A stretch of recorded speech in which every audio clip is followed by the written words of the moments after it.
Greetings, Excellencies, ladies and gentlemen. On behalf of the UN Movie Society, I am honored to welcome writer, director, and producer Michael Russell Gunn to discuss his powerful film, The Brink of War. Shot inside the historic Höfði House in Reykjavík, the film brings us face to face with a high-stakes 1986 summit where Ronald Reagan and Mikhail Gorbachev confronted the existential threat of nuclear weapons. As we observe the UN International Day Against Nuclear Tests, The Brink of War serves as a crucial reminder that open dialogue, no matter how difficult, remains our most vital tool for peace. Welcome and enjoy. Michael, it's such a pleasure to have you here today. You produce a brilliant film called The Brink of War. You are the writer, the director, the producer. Thank you. Thank you very much. I'm happy to be here. And tell us a little bit about how this film came to be developed. I understand you even interviewed former Secretary of State, George Shultz, and how did that interview with him shape your script and the development of the characters and the whole project? Well, I mean, meeting him was a huge honor. You know, he's a hero of mine. He was a big believer in diplomacy, obviously, as Secretary of State. And I think that he believed that, you know, negotiation, that dialogue, all those things could be good for the world. And so it was an honor to meet him. And then once we started talking and he started telling the story of these real events that took place in 1986, then I got interested on the writing side and filmmaking side about what that could be.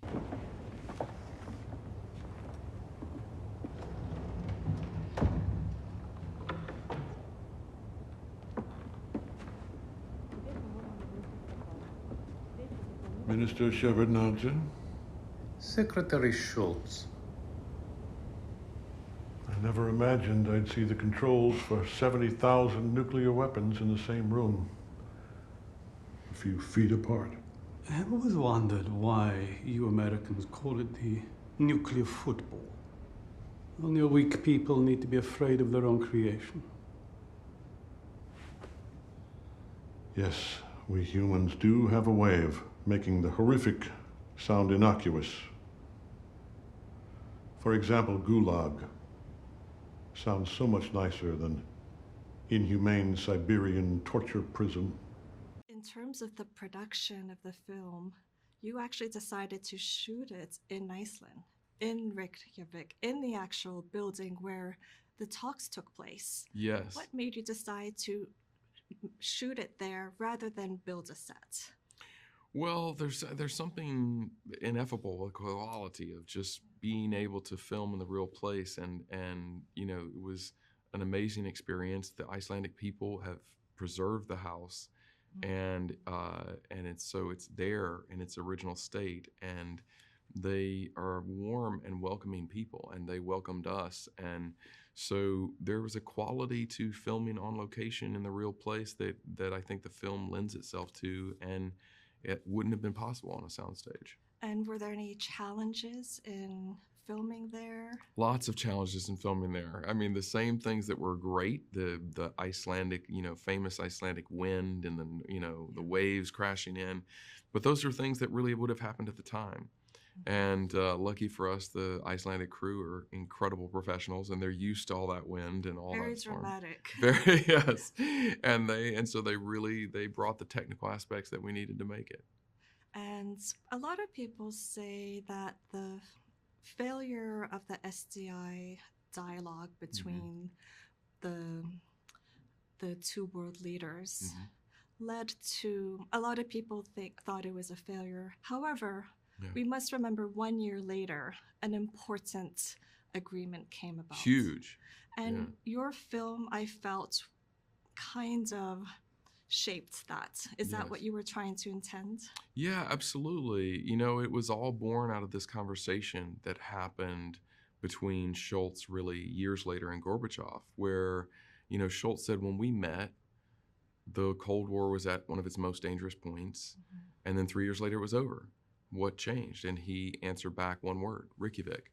And so it was really about discovering what was that quality in Reykjavík that happened. And, they, a year later, like you said, signed the INF Treaty, and 2 years later, the wall came down. Yeah. So if it weren't for the 1986 meeting in Reykjavik, that wouldn't have happened. No, I think, you have to get in a room with somebody. You have to get one-on-one with somebody and look them in the eye and, understand them. And that kind of dialogue, I think, is, we're all on our phones nowadays. We're all on phones and Zoom and everything. And we've missed this interpersonal connection that I think can be so valuable. Tell me about the characters and the actors who performed the world leaders. How did you direct? You did a brilliant job in directing this whole film. Well, thank you. And what were the notes you gave to those actors? Because they were brilliant in performing those characters. They were. I mean, the cast is incredible. And, really, I would say it's less about notes and it was more about calibration. And really just watching them and what they were doing and just saying, little tweaks, little things that changed, because they really brought it every day that we were on set. And so mostly it was about capturing the performance as opposed to really interacting with them and changing it. Yeah, the actors who performed Gorbachev and Reagan were brilliant. Brilliant. Absolutely brilliant. Yeah.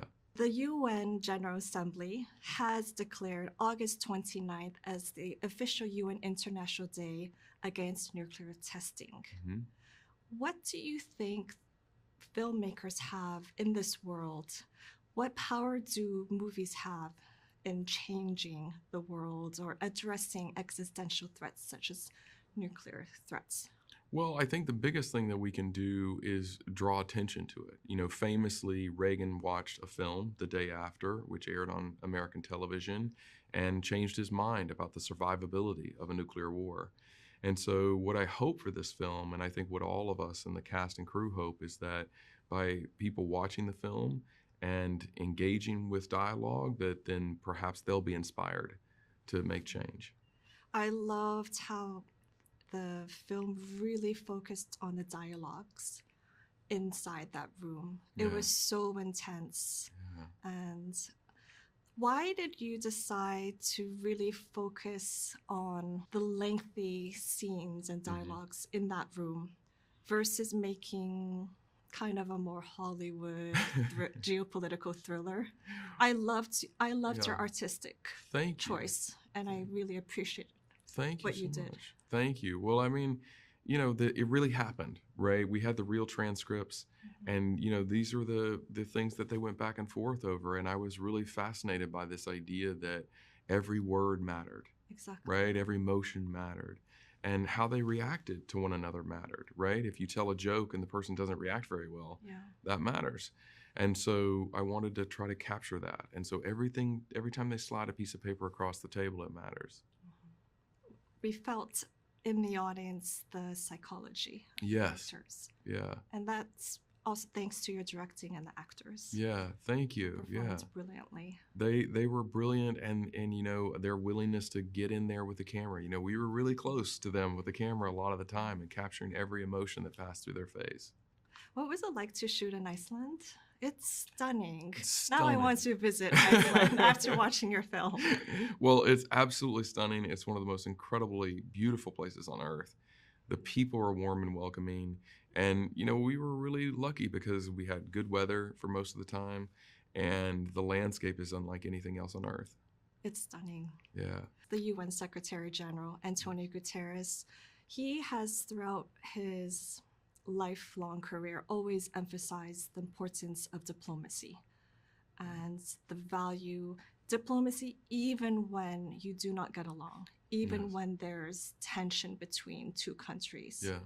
And your film really reminds us of that. Yes. As director, producer, and writer of The Brink of War, what do you hope the UN international community will take away from this film? Well, the first thing I hope they take away is just what's possible. I think, we've gotten so divided now, whether it's our nations, our communities, our globe has gotten so divided that I think if we can remember this event and remember this time, that the values are still true today. Even today, if we can engage with one another, we can find a trusted and honest partner. That doesn't mean we have to agree, Correct. but it just means that we can find a way forward if we begin to trust one another.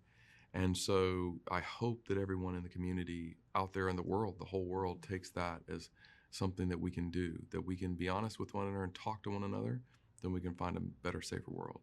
Michael, thank you so much for producing this incredible Thank you. historical film and for highlighting the importance of dialogue and diplomacy and the importance of having a nuclear weapons-free world.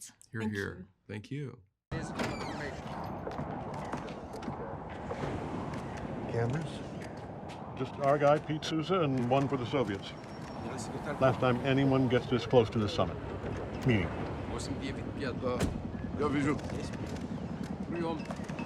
Good to see you, Mr. President. And you're early. Always looking for the advantage. Well, we are politicians, Secretary General. That we are. But I hope we can be partners in peace and begin the work that the world and our peoples expect of us on arms reduction. I'm sure we will. Yes. Did you hear this place is haunted?